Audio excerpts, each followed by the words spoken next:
Yes, dear. Good afternoon. Good afternoon, sir. Good afternoon, sir. Good afternoon, sir. Good afternoon. How are you all?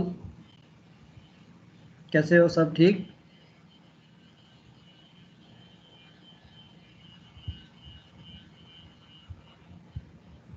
Yes, sir. आप बताओ.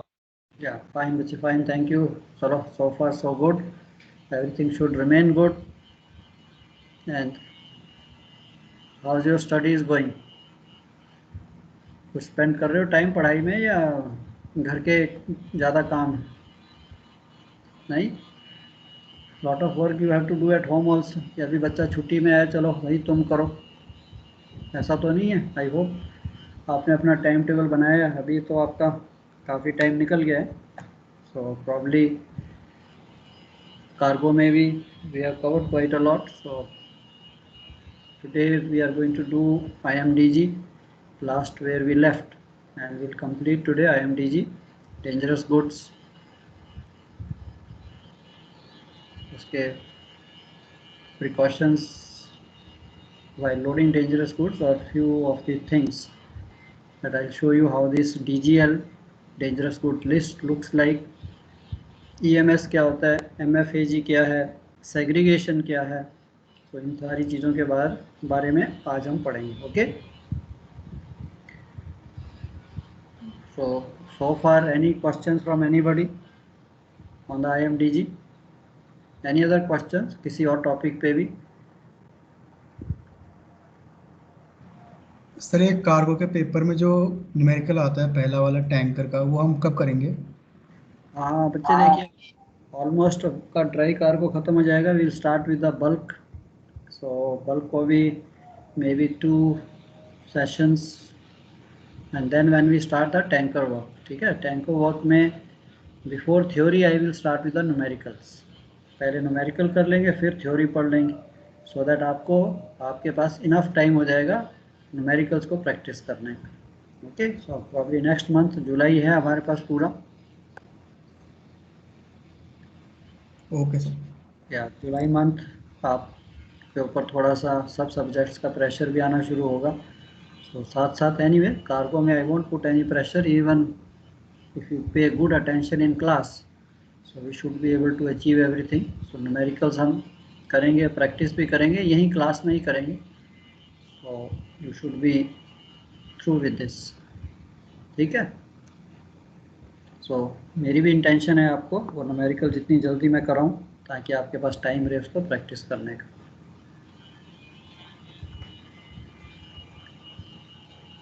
So I'm just waiting for this presenting rights.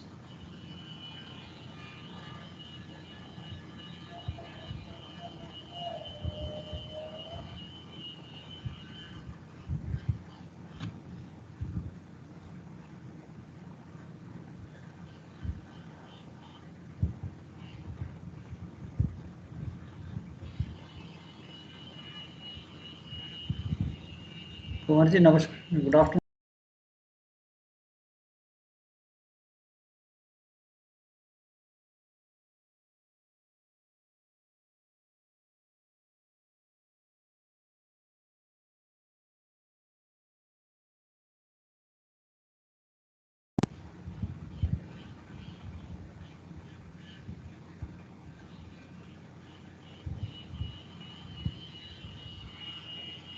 I'm just waiting to get this presenting right, so I open the slides and we start.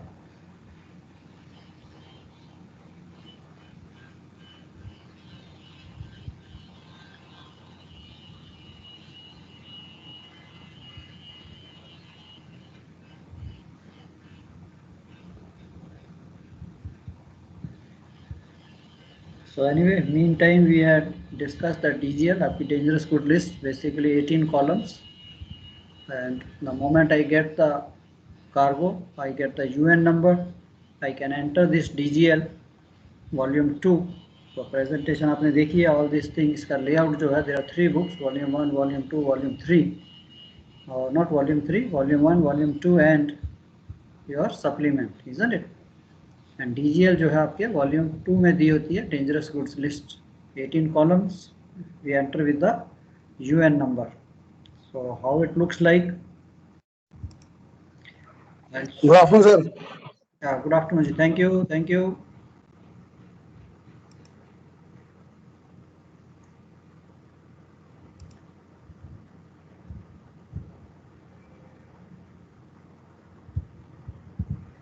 So this is what is DGL. This we have finished. This we have covered. So just to show you how it looks like. Dangerous goods list. If you see the volume 2, so this is old edition, but this thing is not much changes, the slight changes, but this is how it looks like. Part 3 dangerous goods list, and आपका ये column दिखेंगे, column 1 2 3 4 5 6 7 8 9 10 11 one page पे, और इसी के साथ जो दूसरा अटैच्ड पेज है उस पे भी. So you can C UN number, it is given serial wise 1 2 3 4 5 0 0 like this. So it is very easy. Whatever number I get, 1 5 3 2 or 1 2 2 3, I can immediately go to 1 2 2 3. It is serial wise arranged. You can see the proper shipping name, class, division, subsidiary risk if any, it will be indicated here. Packing group, they will write 1 2 or 3. Limited quantities, instructions, IBC, and similarly the next columns 12 13 14 15 16 17 and 18. 18 again, this is the other side, right side page, वहाँ पे भी आपको UN number दिखेगा. अब EMS थी emergency schedule, column 15 में. यहाँ पे आपको देखो कैसे लिखा है EMS. Guys can read how it is written. EMS example हम किसी भी कोड का देखते हैं 004, यूएन नंबर 004, तो what is written under EMS column, क्या लिखा उसने?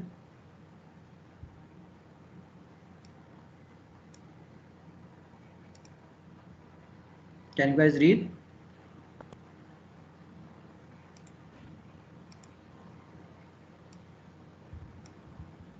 Yeah, you dear, you guys can hear me? Yes, sir. You are audible. Yes, sir. या देखिए जरा, बताइए मेरे को ईएमएस के सामने नीचे क्या लिखा है. For this particular UN number 004 के लिए what EMS is written there, emergency schedule क्या दिखाता है? FBSY. ओके, सो सबके नीचे ये कोडेड फॉर्म में है, FB and SX, FB SX, FB, FB SX, FB SY. So this is given in your dangerous goods list according to the UN number. So अब हम देखते हैं इसको कि यार ये है क्या चीज़, EMS क्या चीज़ है, कैसे हमने देखना है. No emergency schedule. Now what is the meaning of emergency schedule? Emergency schedule means basically the purpose of this EMS guide is to provide information and guidance for dealing with fires and spillage emergencies involving packaged dangerous goods. अब you are a duty officer, if you are loading dangerous goods, तो कभी आपके मन में आया the guys who have been working on the container ships, they are carrying these dangerous goods, so duty officer के साथ आपने watch भी रखी होगी. And I don't know how many of you ever thought कि यार अगर ये इसमें लीकेज होती है या फायर होती है, then what I am going to do. तो यही सोचा था कि I we will call chief officer. ऐसा ही सोचा था, क्या कहते हैं?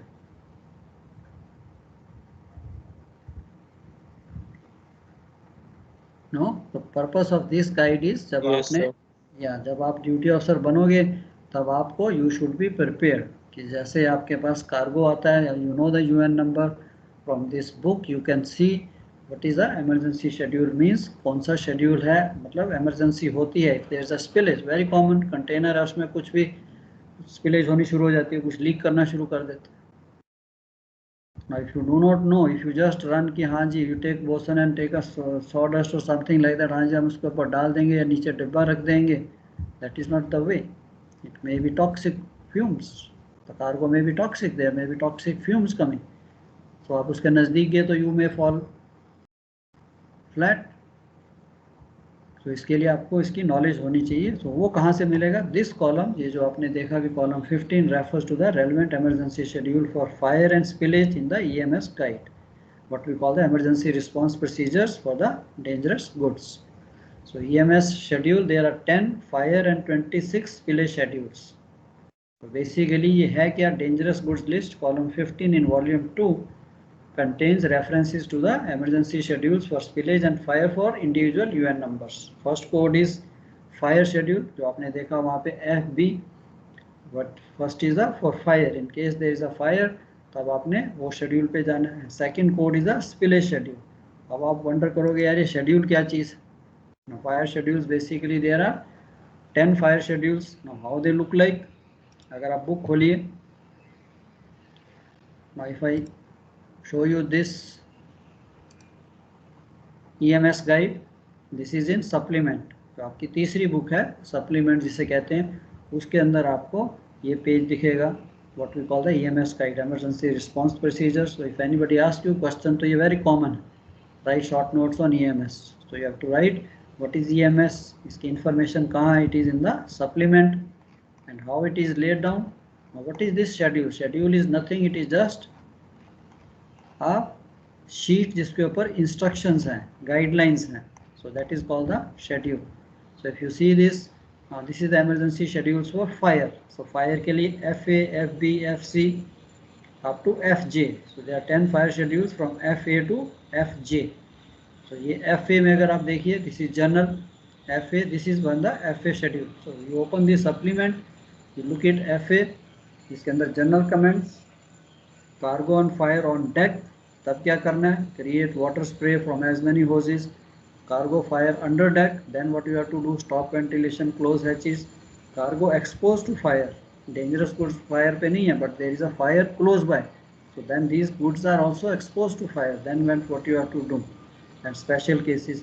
So similarly FA, FB, if FB is applicable, जैसे हमने उस कोड में देखा था, तो इसके अंदर उसने सारी कमेंट्स दिए हैं, what all actions you are supposed to take. तो एक शीट है, you should either take a photocopy, office में लगा दीजिए, या आपको पता होना चाहिए. एग्जाम के लिए you have to write that what is this emergency schedule. So basically this is what is written in column 15. It is given like in two forms. One is your for fire and second is for spillage. So 10 fire schedules FB to FJ dealing with particular group of dangerous goods. The schedule starts with general comments on the danger of cargo, followed by sections dealing with cargoes on fire on deck. So you should be able to remember this and write. Spillage के लिए 26 spillage schedule start with SA, spillage A, SA to SZ. तो वहाँ पे भी यही दिया हुआ है. General sections generally correspond to fire schedule ones, but there is a more differentiation between small and larger spillages. तो अगर आप इसका भी देखिए कि how these spillages look like. For spillage schedule, if we go further, these are the fire schedules. Now if we see the spillage schedules,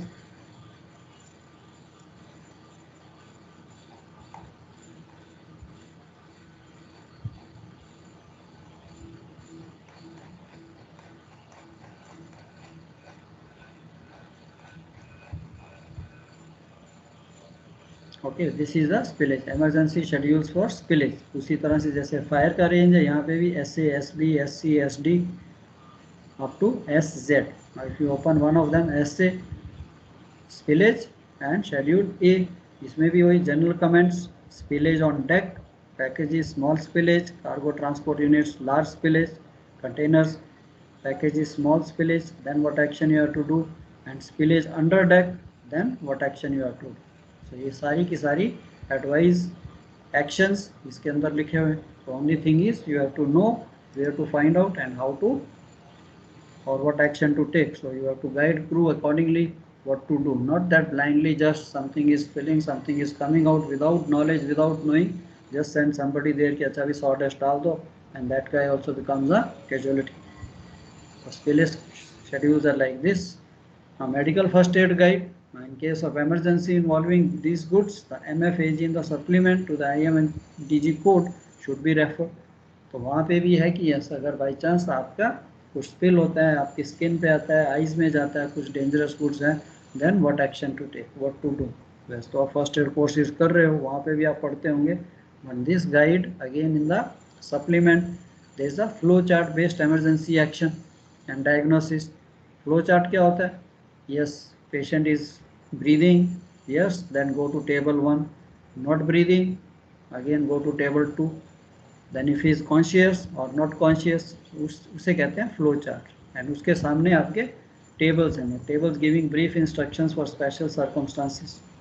and इसके अंदर MFAG में और क्या दिया होता है? Appendices giving comprehensive information, list of medicine, drugs और what all things you have to carry. So as a second officer, when you are in charge, so there are some additional medicines to be carried when you are carrying dangerous goods. So उसकी list भी आपके पास होनी चाहिए, वो medicine भी आपके ship पे होनी चाहिए।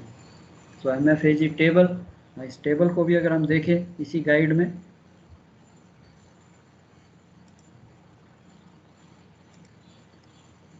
इन दिस सेम आपकी जो सप्लीमेंट है, ये तो हमने देख लिया EMS how it looks like, and if you see this medical guide, how this flow chart looks like and what is the meaning of your tables, so वो भी आपका इसी में दिया है।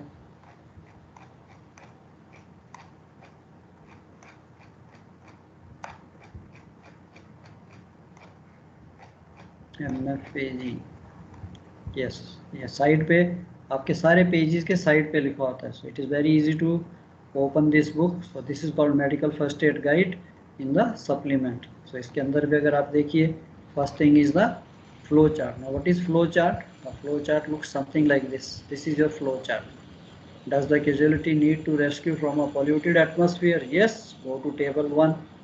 No, then again has breathing stopped? If it is yes, go to table 2 and 3. And if no, then again third question, is the casualty unconscious? If yes, go to table 4. No, then again next question. So this is called the flow chart which is given there.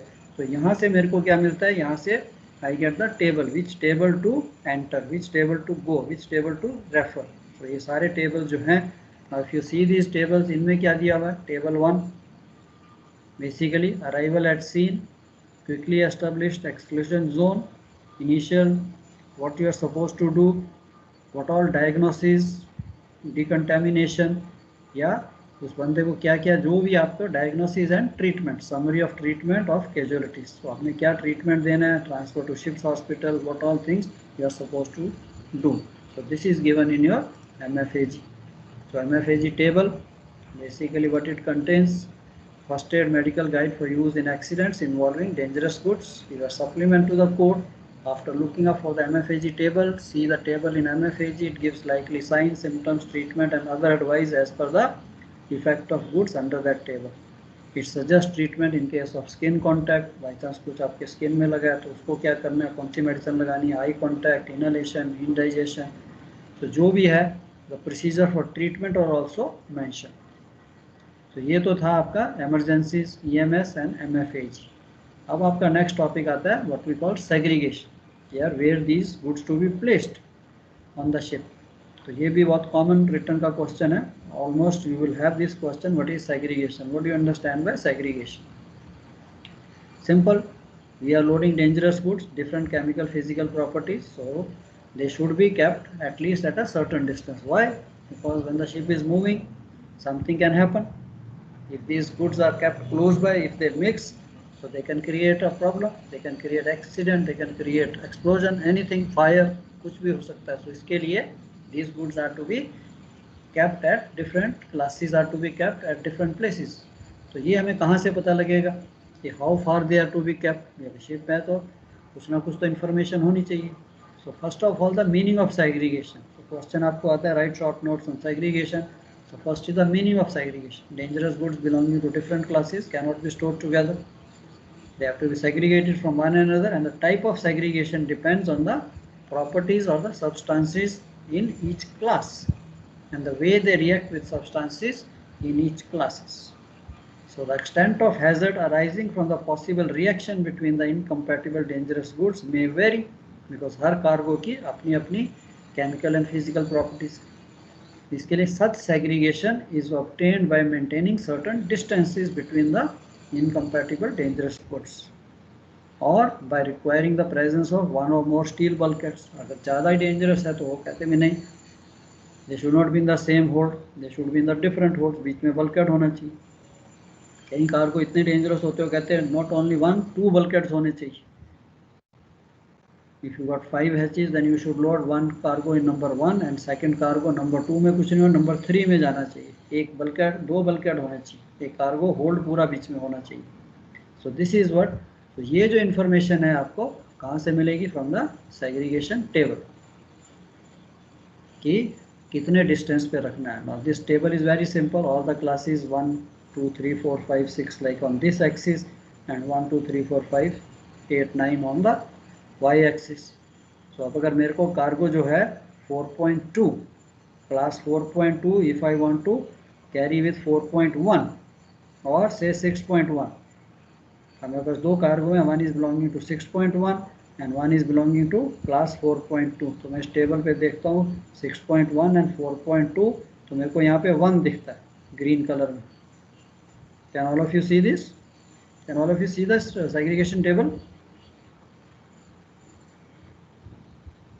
Yes, sir. या ये समझना बच्चे थोड़ा important है कि ये segregation table क्या होता है। बेसिकली ये सारी की सारी क्लासेस हैं, इसके अंदर ये टर्म्स हैं। What is this 1 2 3 4? I will explain you. So यहाँ से हम पिकअप करेंगे, यार I got this 2 cargoes, one container containing 4.2, another container containing class 6.1। अब इन दोनों को मैंने कितनी दूर रखना है? कार्गो शिप है, ओपन है या कंटेनर शिप है? तो मैं यहाँ पढ़ता हूँ, यहाँ पे मेरे को 1 दिखता है। So that means segregation term 1 is applicable. वही कार्गो अगर मैंने 4.2 एंड दूसरा कार्गो 5.2 है, तो ये 5.2 एंड 4.2, तो मेरे को यहाँ पे item number 2, that means segregation term number 2 applicable है। So similarly you can find out which segregation term is applicable. अब ये टाइप ऑफ सेग्रीगेशन है, what is the meaning of 1 2 3 4 and X. तो ये आप यहाँ से समझ सकते हो। Numbers and symbols relate to the following terms as defined in this chapter. So number 1 means away from. Now if I have to carry 4.2 with 6.1, then it is away from is applicable. If I have to carry 4.2 with 5.2, then separated from is available. So these are the segregation terms: away from, separated by complete compartments, separated longitudinally by intervening complete compartment. So इनका meaning क्या है? Now type of segregation away, and these are the 4 segregation terms. So इनका meaning for general cargo ship, for conventional ship जहाँ पे आप cargo hold में directly cargo load कर रहे हो, वहाँ पे इनका मीनिंग थोड़ा अलग है। for containers इनका मीनिंग थोड़ा सा अलग हो जाएगा। So let's see for the containers. So containers में वो कहते हैं segregation for containers because most of the time these goods are carried in containers. So away from का meaning vertically one on top of other permitted, कि अगर आपने 4.2 and 6.1 है तो आप 4.2 के ऊपर 6.1 का कंटेनर वर्टिकली रख सकते हैं। 4.5 नो रिस्ट्रिक्शन, कि 4.2 बे 3 में रख दिया एंड 6.1 का नेक्स्ट बे में रख सकते हैं। सिमिलरली अथॉर्डशिप ऑल्सो नो रिस्ट्रिक्शन, कि अगर आपने रोज, अथॉर्डशिप बेसिकली रोज, सो 0.2 में रखा है, सो नेक्स्ट आप अपना उसके साथ 0.4 में भी ये वाला रख सकते हैं, no restriction. But if the term separated, container में तो मोस्टली सर बस वही देखते हैं ना कि ऑन डेक रख रहे हैं या अंडर डेक रख रहे हैं। क्या बच्चे, वो तो आपका आ जाएगा एज पर द डीओसी की ये वाली क्लास जो है, it is allowed under deck और Yes, ऑन, वो तो आपके डॉक्यूमेंट ऑफ कंप्लायंस में आ जाएगा। बट उसके बाद जो है कि अगर आपके पास सपोज मैंने डेक पे ही लोड करना, चलो हम डेक ही ले लेते। अब डेक पे मेरे पास 2 क्लास के कार्गो आ गए, 4.2 and 6.1। Now how do I know? Can I store 6.1 का कंटेनर 4.2 क्लास के ऊपर रख सकता हूँ कि नहीं रख सकता? ये कहाँ से मेरे को पता लगेगा? ओके या ये कहाँ से पता लगेगा? From this segregation table. So segregation table कहाँ दिया होता है, कौन से वॉल्यूम में है?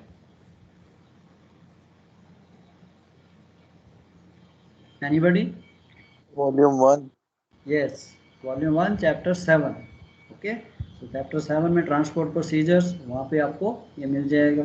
तो मैं वहाँ से ये सेग्रीगेशन टेबल देखता हूँ एंड यहाँ से मैं देखता हूँ 4.2, 6.1 away from segregation item 1 means away from, away from का मेरे को पता है कि yes vertically I can keep on top of another, so 4.2 के ऊपर 6.1 का कार्गो रख सकते हैं।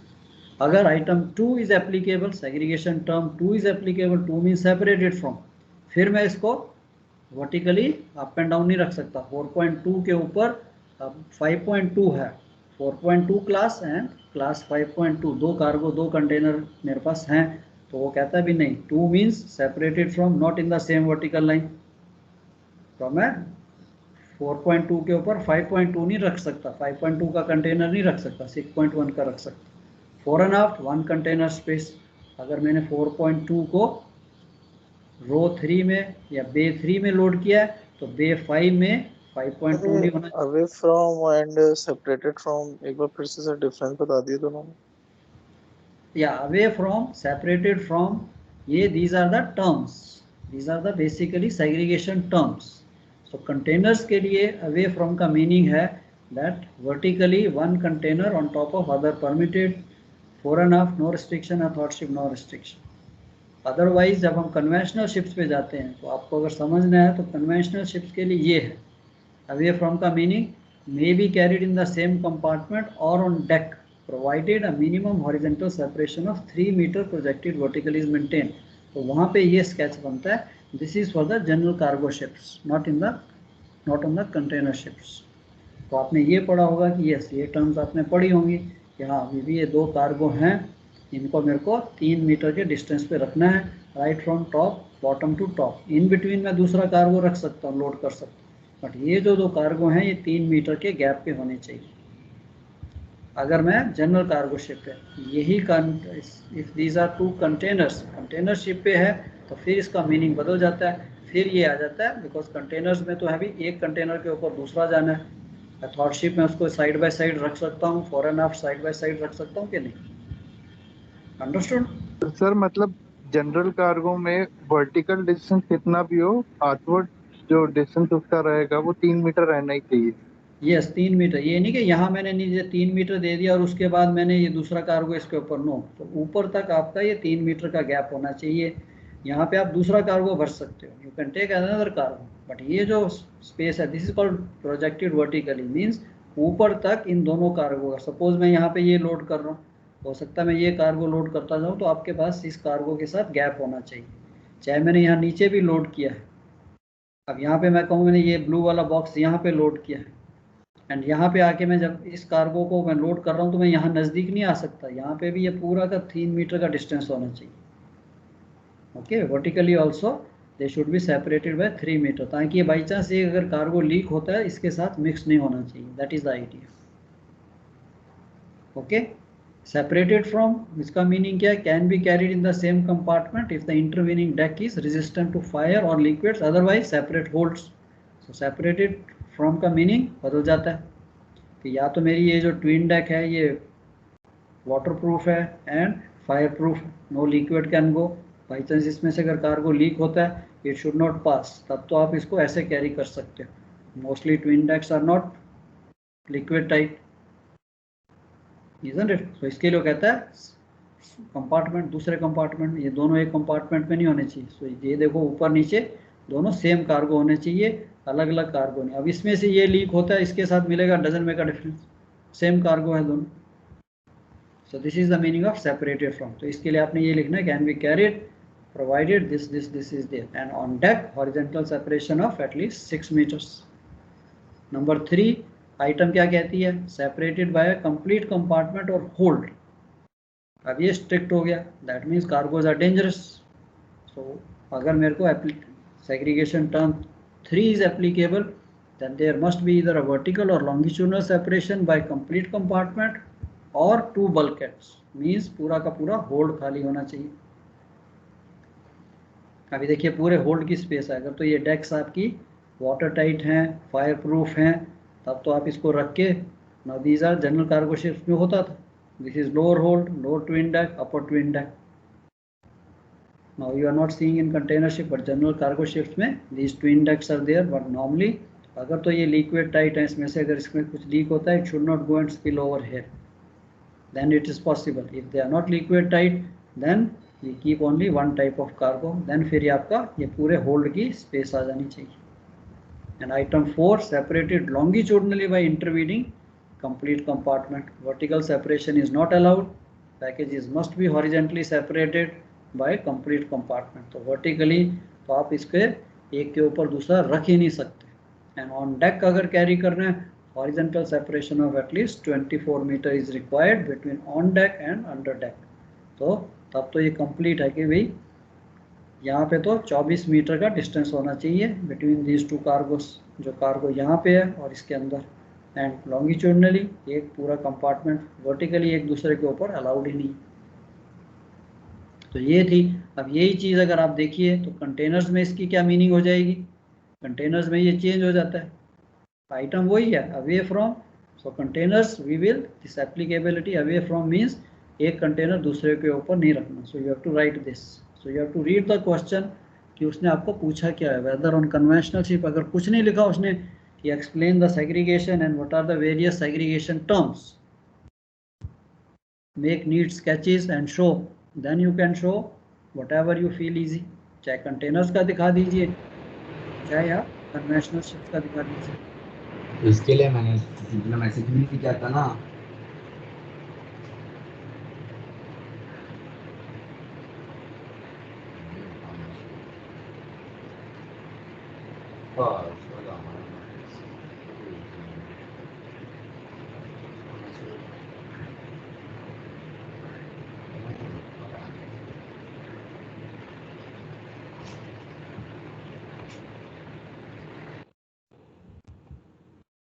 शीर्षद जी अपना माइक म्यूट कर लेंगे, ज़्यादा अच्छा है।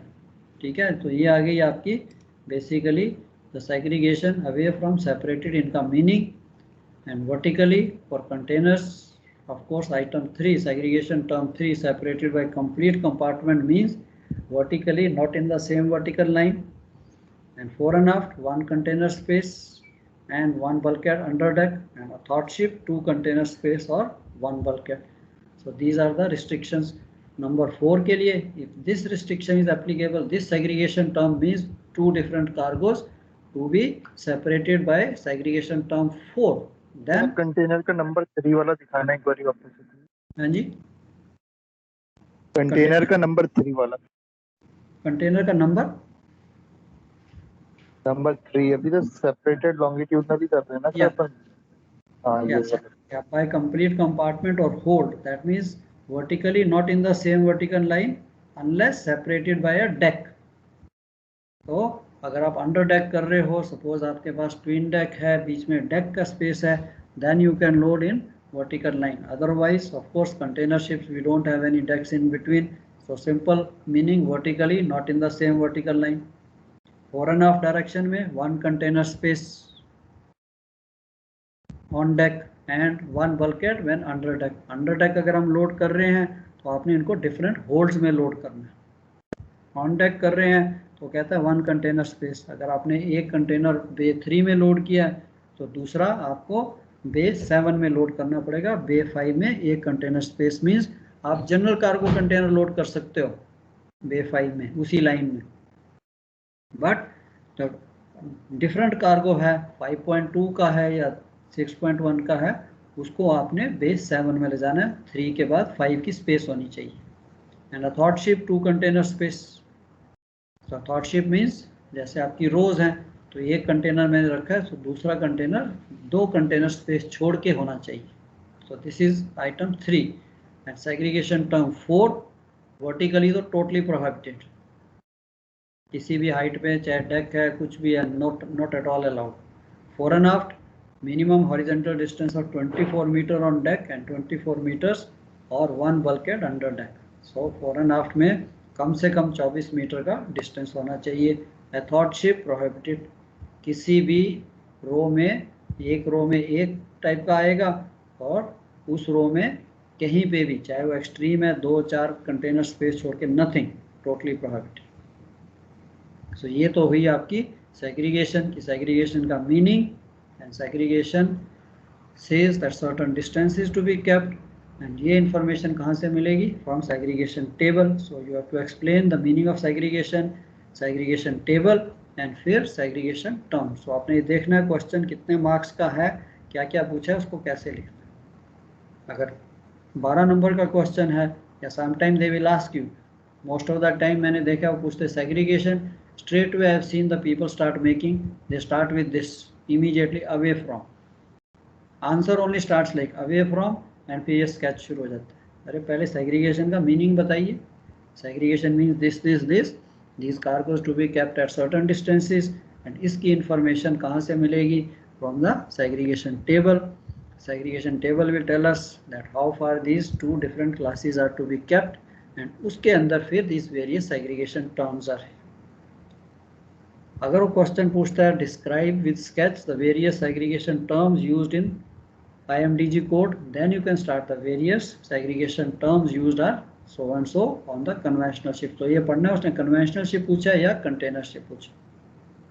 Okay, I hope this is clear. Yes sir. चलो गुड. सो ये तो हो गया कि आपकी, अब आ गई आपकी डॉक्यूमेंटेशन कि चलो वेरियस डॉक्यूमेंट्स, थोड़ा सा इसकी भी हमें नॉलेज होनी चाहिए कि यार डॉक्यूमेंट्स क्या क्या इसके साथ आते हैं, क्या क्या जरूरी है. As a duty officer if I am loading, so what should I know about this documents? तो सबसे पहले तो है document of compliance. Document of compliance क्या चीज़ होती है कि the ship is approved, ship is certified to carry this cargoes. So it is issued by the again the flag state, जहाँ भी आपका शिप रजिस्टर्ड है थ्रू द क्लासिफिकेशन सोसाइटी या जो भी है, वो आपकी चीज़ें देखेंगे. They see all the equipment which is required for this type of classes. अगर शिप में है then they say कि अच्छा भाई, then they issue you this certificate what we call the document of compliance. इसके अंदर वो सारा आपको दिखा देगा that which all classes you can carry and where you can carry, on deck or under deck, and क्या क्या equipment चाहिए आपको, वो भी इसके अंदर लिखा होता है कि yes this equipment the ship is equipped with, so then I am happy, then I can carry these classes. So DOC will certify the ship complies with regulation 54 of chapter 2 of SOLAS, limited for 5 years, issued by flag state after a survey, and document is usually in the form of diagram showing all the spaces on board in which DG can be loaded, and table also sets out the classes कि कहाँ कहाँ पे कौन सी class under deck, कौन सी class on deck, कौन सी क्लास नॉट अलाउड, ये सब आपका इसमें लिखा होगा.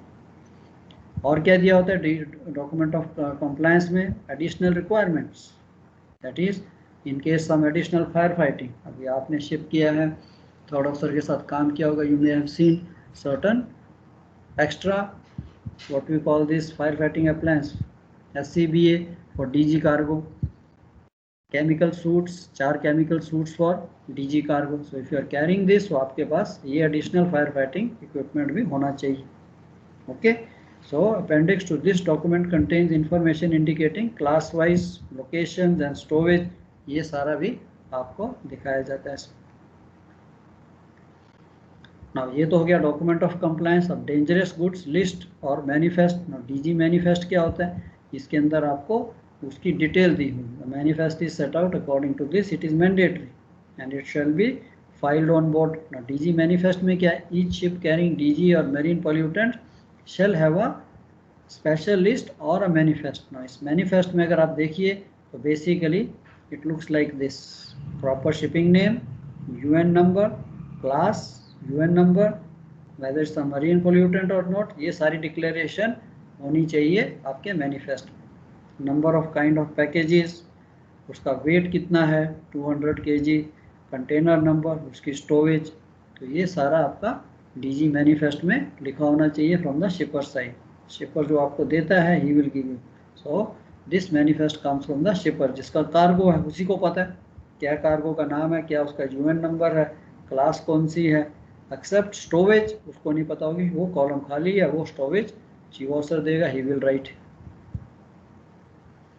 Another thing is dangerous goods declaration. Now this is also a signed statement or signed certificate that the consignment as offered for carriage is properly packed, marked, labeled और placarded. अब आप एक फैक्ट्री चला रहे हो, आपकी एक इंडस्ट्री है जहाँ पे आप डेंजरस गुड्स मैन्युफैक्चर कर रहे हो. अब आपने इनको कहीं और भेजना है, दूसरी कंट्री में भेजना है, तो you are sending them on the ship. तो इसके लिए आपको एक सर्टिफिकेट देना पड़ेगा before you go to any agent, booking agent, कि भाई मेरे को ये कार्गो यहाँ से यूएस भेजना है, सो ये विल आस्क यू कि सबसे पहले तो ये गुड्स हैं क्या, यूएन नंबर, पूरा डिटेल, और उसके साथ आपका ये dangerous goods declaration is a sign statement that these goods will be properly packed, marked, label और placarded as per the IMDG code. So this declaration may be combined with container packing certificate also, कि भाई these goods are packed also as per the instructions in the IMDG code. तो उसके अंदर भी जो आपकी जो dangerous goods list है जो शिपर आपको दे रहा है, उसमें आप उसको ये सारा डिक्लेयर करना पड़ेगा। क्या क्या होगा, include the following details, proper shipping name, UN number, hazardous class, packing group, यहाँ पे पैकिंग ग्रुप भी आ गया कि कौन सा पैकिंग ग्रुप है, group 1, group 2, group 3, and also if there is any subsidies whether it's a marine pollutant और no. तो ये सारी डिक्लेरेशन आपकी डेंजरस गुड्स की declaration from the shipper will come, and 24 hour emergency contact number भी उसमें होना चाहिए, isn't it? So I'll send you copy of this also, dangerous goods की जो डिक्लेरेशन है कैसे दिखती है। सो इट इज साइंड, कल को कुछ होता है तो शिपर इज ऑल्सो रिस्पॉन्सिबल कि उसने लिख के दिया है कि they have been properly packed and they have been authorised for the sea transportation.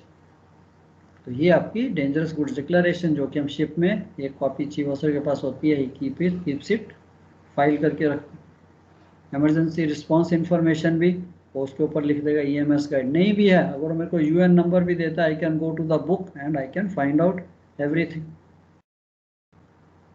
Updated dangerous good list, अब आपने शिप पे लोड किए हैं, तो सारी की सारी कहाँ कहाँ कौन सी लोकेशन में आपने डेंजरस गुड्स लोड किए हैं, उसकी आपके पास एक सेपरेट डीजी प्लान या डीजी लिस्ट होनी चाहिए। तो बेसिकली कंटेनर शिप्स पे very easy, just click a button and you get the DG list, जिसमें ओनली डीजी कंटेनर ही शो होंगे।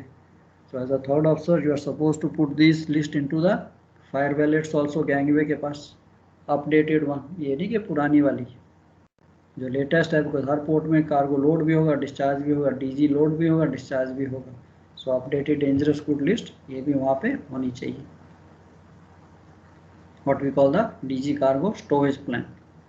ब्रिज पे भी होनी चाहिए, नोटिस बोर्ड पे भी होनी चाहिए, प्लस फायर वैलेट्स में भी होनी चाहिए। Sometimes this people come PSC and all, the first thing they check near the gangway, you are carrying DG cargo, जरा प्लान दिखाइए, वहाँ पे पुरानी होगी तो आपकी इंक्वायरी शुरू हो जाएगी।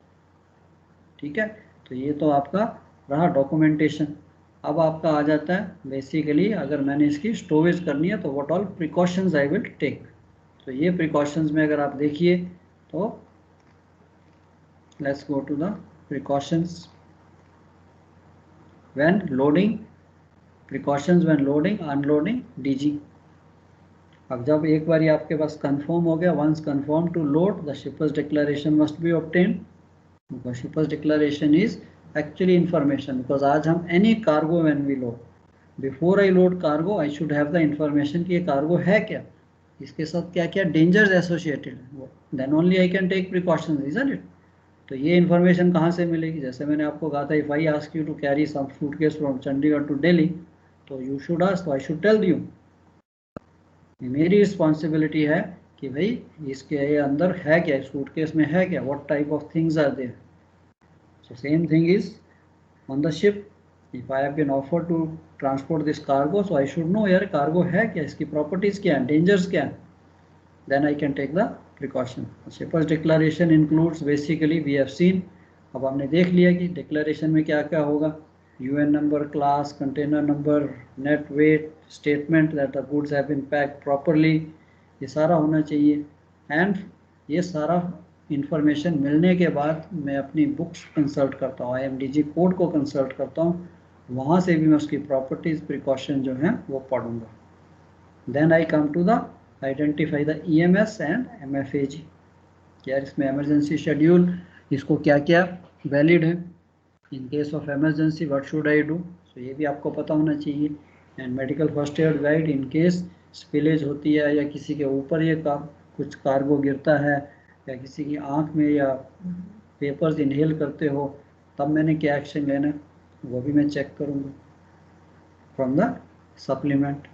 And any special equipment such as medicines, safety equipment, gas detector etc. required, they should be also on board prior loading this. Medicines जैसे मैंने आपको कहा certain medicines are required, तो वो भी मेरे को देखनी है, isn't it? So those medicine also I should be able to confirm. So chief officer जो है second officer को पूछेगा कि हाँ भी बताइए क्या क्या मेडिसिन आपके पास हैं और उसकी लिस्ट होती है. तो ये भी नहीं है. समटाइम आज के टाइम में प्रॉब्लम क्या है, when you are carrying this goods lot of ports, lot of people come. Sometime PSC, cargo bureau, cargo safety, कोई ना कोई चला ही रहता.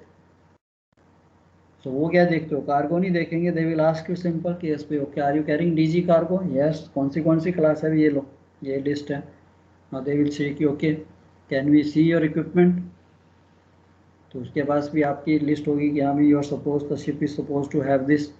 हो सकता है आपका फायर फाइटिंग अप्लायंसेस जो एडिशनल वाले हैं ओनली फॉर द डीजी, वो भी चेक कर सकते. देन विल से कि चीफ और second do you have the medicines, extra medicines, फिर आपको उसको दिखानी पड़ेंगी. So they want that the ships are running in safe manner. कि ऐसा नहीं है कि खाली बुक में लिख दिया और ships are not carrying anything, ships are not complying with the code. So ये उनकी जो टेंडेंसी है रहती है.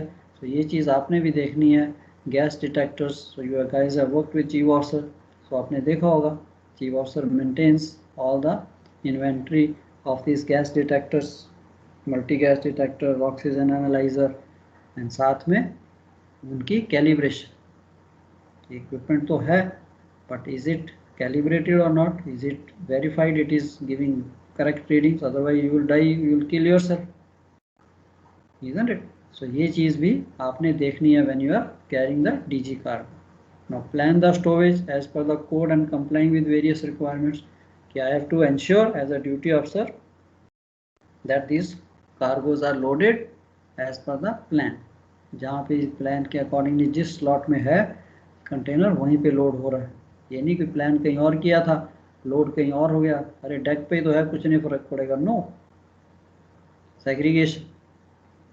तो इसके लिए डीजी कोड, डीजी कंटेनर जब लोड होंगे so as a duty officer you are expected to be there. So please be there that you ensure that it is loaded in the proper slot जहाँ पे इसको जाना है. and containers are different classes to be segregated, वो हमने पढ़ लिया. तो ये सारी आपकी प्रिकॉशंस आएंगी. Very common question, what all precautions when loading dangerous goods. Prior loading ensure all emergency equipment in ready state, isn't it? So emergency equipment तो होगा ही होगा आपका. And specially no smoking, nothing. So DG goods होंगे, no bunkering, no stop, no smoking, all these things should not be taking place. That depends. अब ये नहीं class 9 load कर रहे तो हम बंकरिंग बंद करा दें, miscellaneous है जो ज़्यादा dangerous नहीं है, isn't it? So that is only in case of your explosives and all. If you are loading class 1, then I will take more little stringent precautions. नहीं भाई, पूरे शिप पे कोई स्मोकिंग नहीं होनी चाहिए, बंकरिंग भी नहीं होनी चाहिए, कोई हॉट वर्क नहीं होना चाहिए, isn't it? आपका use of VHF, of course radars and all not allowed in the port nowadays because they don't allow the radars to be. But in case by chance if you are carrying out repairs or trying out anything, so you have to be careful because उनमें से energy निकलती. अभी आपने I don't know radar के बारे में पढ़ा होगा, यूज़ तो किए हैं, थोड़ा सा पढ़ेंगे. So it is transmitting high electronic waves, isn't it? So वो जो इलेक्ट्रोमैग्नेटिक वेव्स हैं दे कैन क्रिएट प्रॉब्लम अगर बाई चांस कुछ लीक हो रहा है. तो वो भी आप पॉइंट लिख सकते हो. नो VHF ट्रांसमिशन, मोबाइल्स, कहने को हम सब कहते हैं पेट्रोल पंप्स में mobiles not to be used, nobody bothers,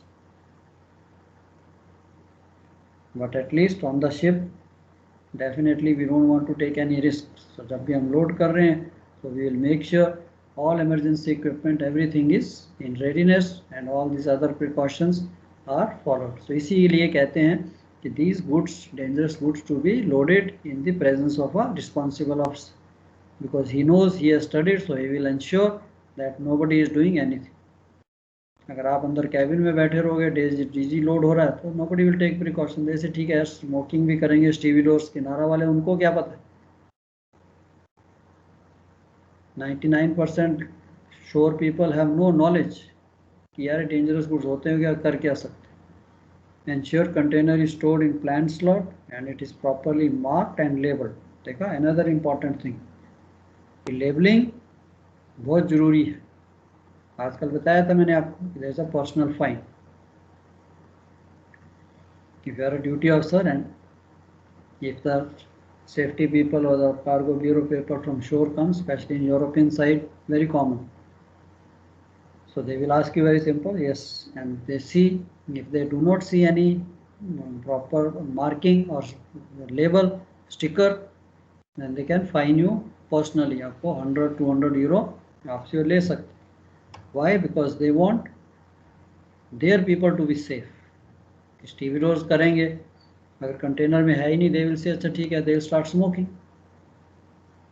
सो ये चीज़ भी आपने इंश्योर करनी है कि the container is properly label, उसके ऊपर लेबल लगा। सो इसकी प्रिकॉशन कहाँ ले सकते हैं हम? लोडिंग पोर्ट पे, इजंट इट? डिस्चार्जिंग पोर्ट पे आप डिस्चार्ज कर रहे हो, तब तो जब लेबल ही नहीं है तो और प्रॉब्लम आ जाएगी। So loading port, you got to be very very careful that the container is properly marked. Visually check container for any damage, leakage, heat emission, smoke, fumes, कुछ भी अगर आपको दिखते हैं, reject, no.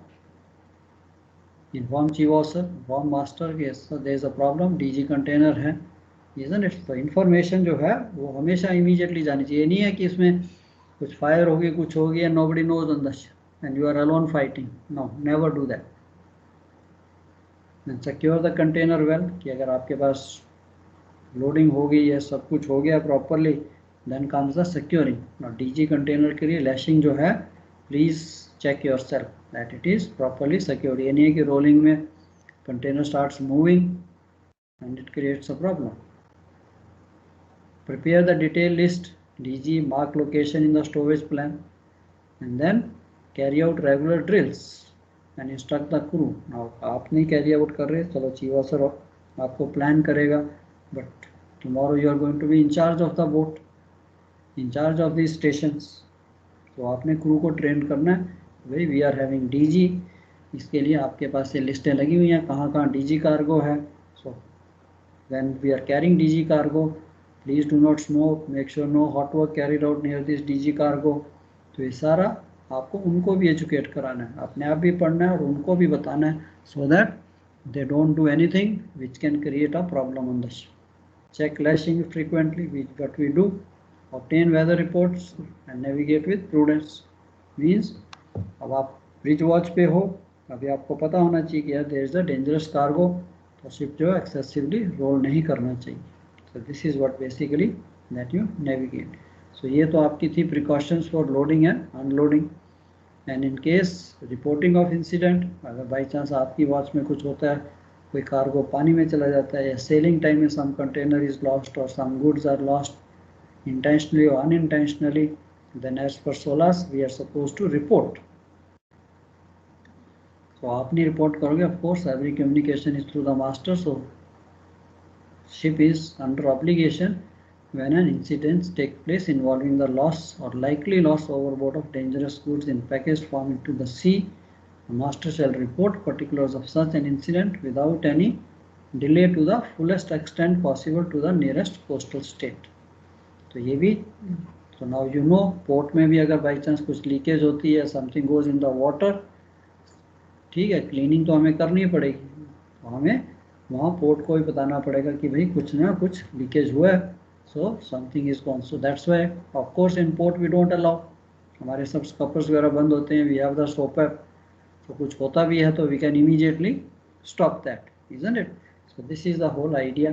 So in the event of the ship referred to in paragraph being abandoned, or in event of report from the such ship being incomplete, the owner, charterer, manager, operator, अगर आपका ship by chance नीचे भी जाता है, पानी में जाता है, then also the owner is suppose to operate कि भाई इस जहाज के अंदर कितना डेंजरस कार्गो था, तो ये उनको पता होना चाहिए। Duty officer when he discovers an incident और accident has to immediately raise alarm, inform the master regarding the same, and crew on deck should be the first to render assistance as well as start clean up operations and try to minimise so that nothing goes overboard. This is what we do. So this is what we are supposed to take precautions. So these are the basic precautions what you are supposed to take for the dangerous goods. चलो ठीक है. Any questions from anybody?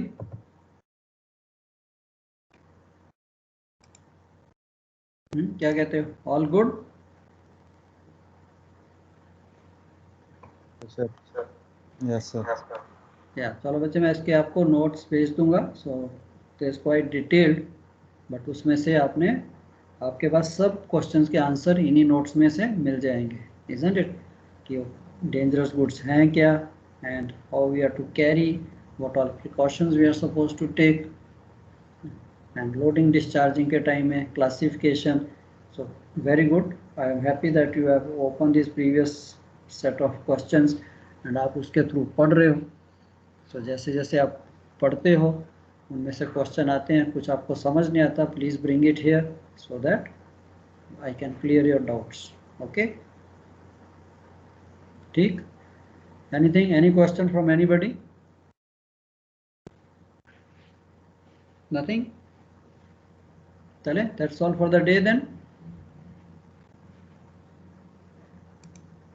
Thank you sir. चलो okay dear, okay welcome. ठीक है, मैं इसके Thank you, notes sir. Have I send you the notes और send कर दीजिए सर. चलो भेज दिए तो बच्चे पढ़ लीजिए. ठीक है, तो 2-3 क्वेश्चन वेरी कॉमन है, पास्ट पेपर्स में देखोगे तो उनको भी अच्छी तरह से आपने पढ़ना है, अच्छी तरह से स्केचेस बनाने हैं. कुछ भी समझ नहीं आता please let me know, I will explain you again. So this will complete our this thing. And इसके साथ ही मैं आपको एक सेफ पोर्ट वॉच का भी भेज दूंगा, that in case you are keeping a port watch and you are carrying DG cargo, then सारी यही प्रिकॉशन है.